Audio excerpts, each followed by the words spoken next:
Hi, I'm back. Look at this sentence again. There is one mistake in the sentence, or maybe two or three mistakes.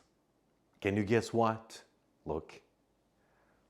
Well, the sentence says, I spent $300 for my hairstyle. The first problem is that after spend, we don't use for.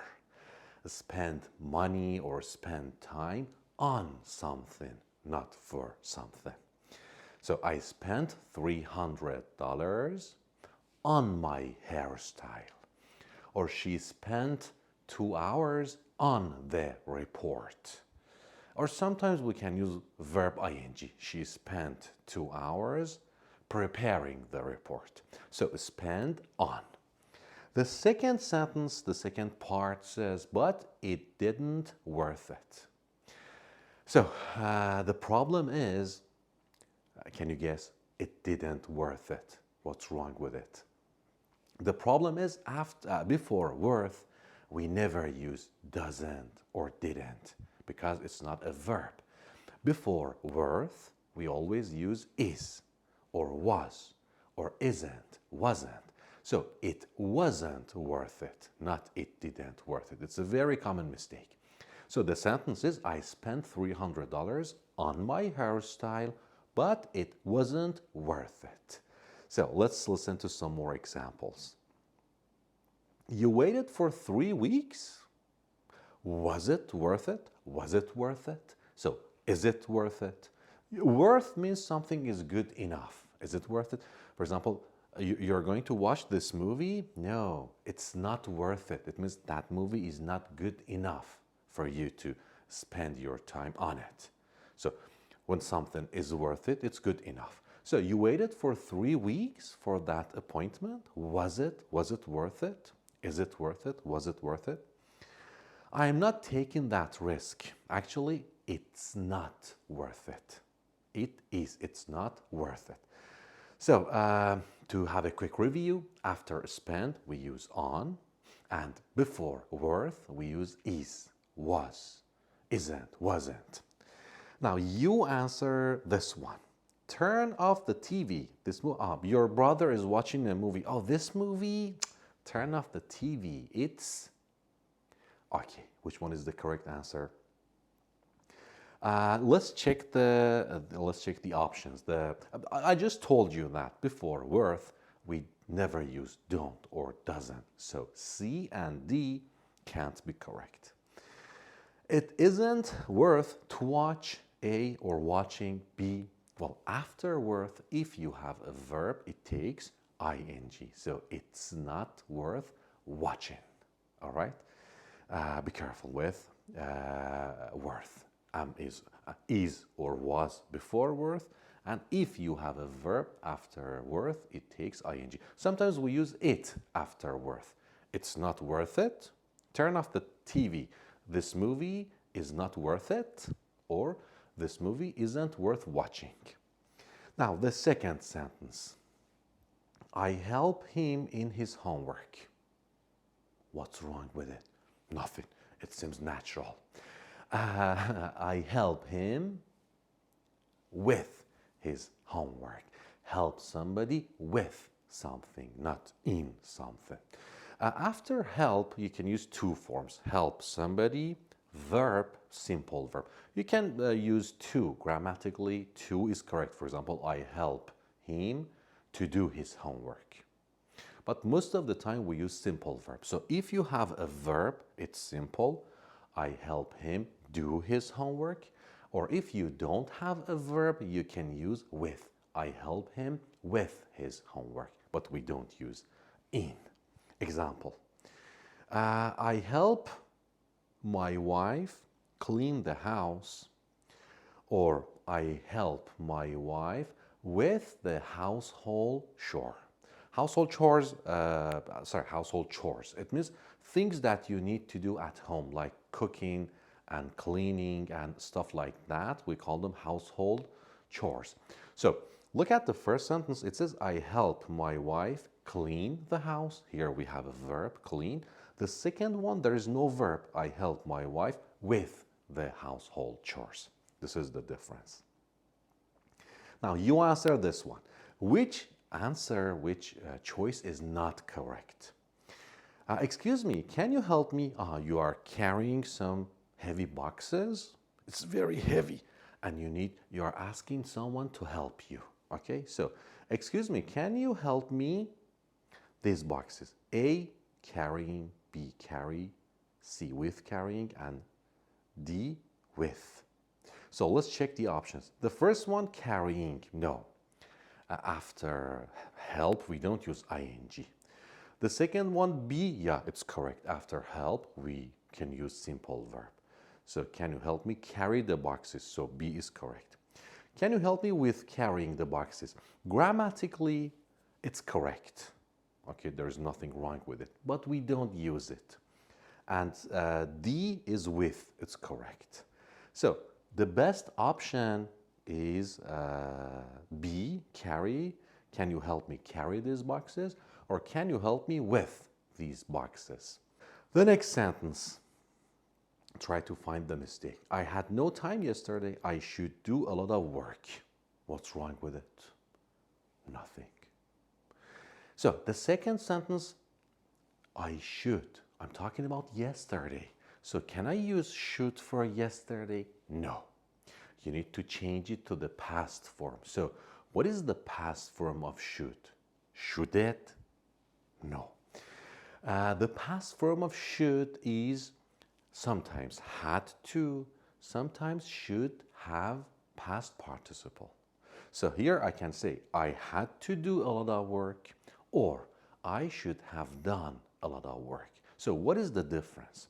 When you say I had to, it means you did it. For example, I had to go. It means I needed to go and I went. Okay, most of the time. But when you say should have PP, it means you needed to do something, but you didn't do it. When you say I should have gone yesterday, I should have gone to that party. It means you needed to go there, but you didn't go. So I had to go means you went. I should have gone means you didn't go. And now you are sorry, or you are upset, or you are angry, or you have a problem. For example, I go home, I'm very hungry. I open the fridge. Oh, there's nothing in the fridge to eat. I'm very hungry. I should have gone shopping yesterday. It is I had enough time to go shopping yesterday, but I didn't, and now I'm very hungry. This is the difference. My dad always told me money is better than knowledge. But I didn't listen to my dad, and I went to university and I became an English teacher. I should have listened to my dad. I should have listened to my dad, okay? It means now I regret it. I'm sorry. So when you say should have PP, it means you are sad, or you regret something, or you're upset with something. Example, I had to stay home yesterday because it was rainy. So it means I stayed at home. 2. I went out yesterday and it started raining. I should have stayed home. So I should have stayed home. It means I didn't stay at home. And I went out and it started raining. And now I became angry. So I had to stay home means I stayed home. I should have stayed home is, oh. You know, should have PPs like this. I should have stayed home. I should have told him. I should have gone shopping. You look at my face, it shows, or should have PP. But this is had to, no feeling, okay? I had to call him. I should have called him. Okay, yesterday I had to call my friend and tell him something. So it means I called him. I had to call him. I called him. I should have called him. It means I didn't call him and he became angry, or he became upset. Okay? You answer this one. I waited for you. You, me, you weren't coming. So A, you should tell. B, you must tell. You had to tell. You should have told. So, because the first sentence says, I waited for you. So, it's about the past, last night, for example. So, A is not correct. B is not correct. So, because we can't use should or must for the past. Now, C and D, they are talking about the past. Now, which one? You had to tell me, or you should have told me. It says, I waited for you. I was waiting for you. But you didn't come, you didn't show up, and I was angry. So I was waiting for you. You should have told me. You should have called me. You should have told me that you weren't coming. Okay? So the best answer is D. You should have told me. The next sentence, you got a speeding ticket? Oh, I know. It's awful. It happened for me last year, or it happened for me once. What's wrong with it? Can you guess? It happened for me. No. After happened, we use to. Something happens to somebody, not for somebody. So it happened to me. Okay. Oh, you got a speeding ticket? Ah, I know. It's awful. It happened to me once. It means I got a speeding ticket once, and it's awful. So something happens to somebody. Listen. It's happened to me a couple of times. An accident happened to me last year.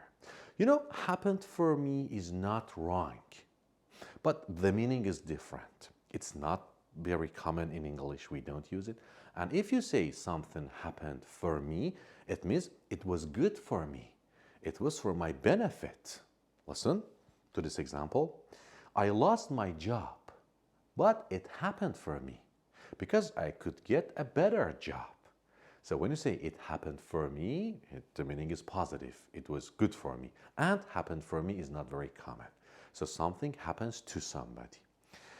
Now, in the end, I'm going to tell a short story.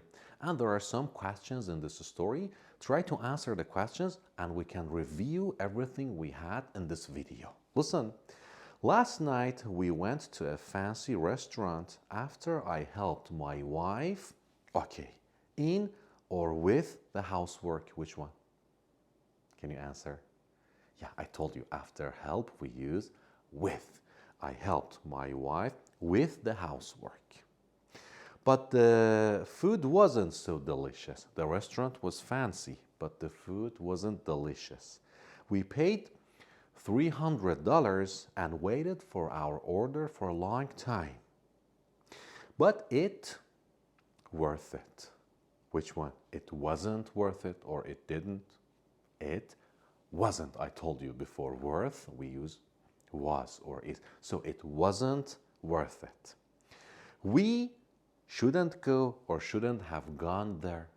Which one? We went to that restaurant, but I didn't like it. Now I'm upset, I'm angry, so we shouldn't have gone. We shouldn't have gone to that restaurant. We shouldn't have gone. I hope it never happens to me or for me again. To me. I hope it never happens to me again because I love trying new restaurants. So it was a complete video about 4 common mistakes, and in the end I tried to review them using that short story. So I hope from now on you never confuse. So let's have a quick review. After spend, we use on. Spend time or money on something. Before worth, we use was or is, or isn't or wasn't. After worth, we use verb ing. And then after help, we use with. Help somebody with something.